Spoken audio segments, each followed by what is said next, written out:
दोस्तों, क्या आपको पता है कि बिना सीमेंट के ताजमहल कैसे बनाया गया? आजकल तो बिना सीमेंट के किसी भी तरह के मकान या पुल नहीं बनता है, तो फिर बिना सीमेंट के ताजमहल कैसे बना? और इतना ही नहीं दोस्तों, इसके निर्माण में सीमेंट का उपयोग न होने के बावजूद भी ये ताजमहल 350 वर्ष से खड़ा है। आज तक न तो इसे भूकंप हिला सका है और न ही किसी तरह के नेचुरल डिजास्टर। और दोस्तों, क्या आप जानते हैं कि उस जमाने में ताजमहल का निर्माण कितने रुपए में हुआ और क्यों ताजमहल को यमुना नदी के किनारे बनाया गया और क्यों इसमें आज तक लाइट नहीं लगाया गया? दोस्तों, ये सभी रहस्यमयी फैक्ट को जानने के लिए आप इस वीडियो को पूरा जरूर देखिएगा और साथ ही साथ यदि आप हमारे इस चैनल पर नए हैं तो आप हमारे इस चैनल को सब्सक्राइब जरूर करें और पास में बेल आइकन को भी जरूर प्रेस करें। दोस्तों, ताजमहल दुनिया के 7वें अजूबों में से एक है।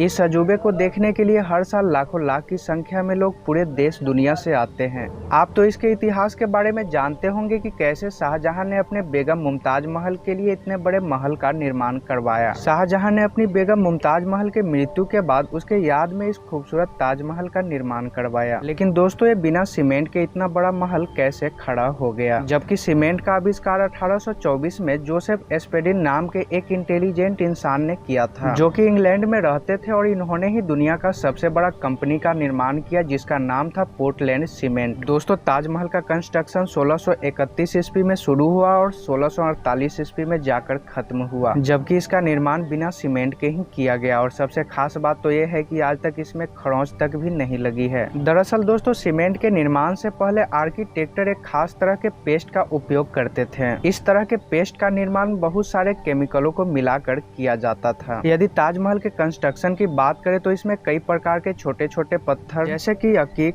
येमेनाइट, फिरोजा, लाजवाड़, मूंगा, सुलेमानी, लहसानिया, तांबा जैसे कई प्रकार के पत्थरों का उपयोग कर इस ताजमहल का निर्माण किया गया। दोस्तों, इस प्रकार के पत्थरों को विभिन्न देशों से मंगवाकर इस ताजमहल का निर्माण किया गया। और दोस्तों, इस ताजमहल को बनाने में जो पेस्ट किया गया उसमें गुड़, बतासा, पेलगिरी जैसी बहुत सारी चीजों को डालकर इस पेस्ट को बनाया गया और ये पेस्ट सीमेंट से 10 गुना ज्यादा स्ट्रॉन्ग होता था। दोस्तों, जहां बुर्ज खलीफा की नींव बड़े बड़े स्टील के पाइप से रखा गया, वहीं ताजमहल की नींव लकड़ियों से रखी गई थी। अब आप कहीं ये तो नहीं सोच रहे कि आखिर भला लकड़ी का नींव 350 साल से कैसे चल रही है? दरअसल दोस्तों, इसमें सबसे बड़ा रोल यमुना नदी का है। यमुना नदी ताजमहल को अच्छा व्यू ही नहीं देती, बल्कि यमुना नदी न रहे तो ताजमहल गिर भी सकता है। इसमें होता यह है कि पहले के इंटेलिजेंट लोगों ने इसमें ऐसी लकड़ी का इस्तेमाल किया जिसमें चाहे जितनी भी पानी लगता रहे और लकड़ियां और भी ज्यादा स्ट्रॉन्ग होती चली जाए। और लकड़ियों के नमी के बिना ये ताजमहल गिर भी सकती थी। यही वजह है कि ताजमहल को खड़ा रखने में यमुना नदी का बहुत बड़ा रोल है। ऐसे में यदि यमुना नदी सूख जाती है तो इसके बिना ताजमहल का खड़ा रहना भी संभव नहीं है। दोस्तों, आपने देखा होगा कि ताजमहल के आसपास के चारों मीनार एक दूसरे से परपेंडिकुलर खड़े नहीं है। मतलब ये है कि वो सीधा नहीं खड़े हैं। दोस्तों, ऐसा इसलिए बनाया गया कि अगर कभी जोर का भूकंप आता है तो चारों मीनार ताजमहल से दूर गिर जाएगा, जिससे कि ताजमहल सुरक्षित बच जाएगा। इसी मीनार के चलते आज तक ताजमहल को भूकंप से किसी तरह का नुकसान नहीं हुआ है। आइए दोस्तों, जानते हैं कि उस जमाने में ताजमहल को बनाने में कितना खर्च आया होगा। दोस्तों, आपको बता दें, ताजमहल के निर्माण में जितना खर्च आया होगा उसके हिसाब से आज के डेट में उसका खर्च करीब 1 से लेकर 2 बिलियन डॉलर तक होगा। यानी कि आप इतना जान ले कि इसके निर्माण में करीब 8,000 करोड़ से लेकर 10,000 करोड़ तक का खर्च आया होगा। दोस्तों, सबसे खास बात तो यह है कि आज तक ताजमहल में लाइट नहीं लगाई गई है। दोस्तों, आपको पता होनी चाहिए कि ताजमहल का सफेद रंग लाइट को काफी अब्जॉर्ब करता है। ऐसे में यदि ताजमहल के आसपास लाइट लगाया जाए तो इससे ताजमहल के सतह पर बहुत सारे कीड़े मकोड़े लग सकते हैं, जिससे ताजमहल के पत्थर को काफी नुकसान होगा। और यही कारण है कि दोस्तों आज तक ताजमहल के अंदर लाइट नहीं लगाया गया। दोस्तों, ताजमहल का सफेद रंग होने के कारण ये सूरज की रोशनी से लेकर शाम को चमचमाती तारों से खुद पे खुद अपना रंग बदलते रहता है, जो इस ताजमहल की खूबसूरती को दर्शाता है। दोस्तों, ताजमहल से जुड़ी ये रहस्यमयी फैक्ट जानकर आपको कैसी लगी, आप हमें कमेंट बॉक्स में कमेंट करके जरूर बताएं। और ऐसे ही एक से बढ़कर एक मिस्टीरियस फैक्ट जानने के लिए आप हमारे इस चैनल को सब्सक्राइब जरूर करें, पास में बेल आइकन को दबाना न भूलें।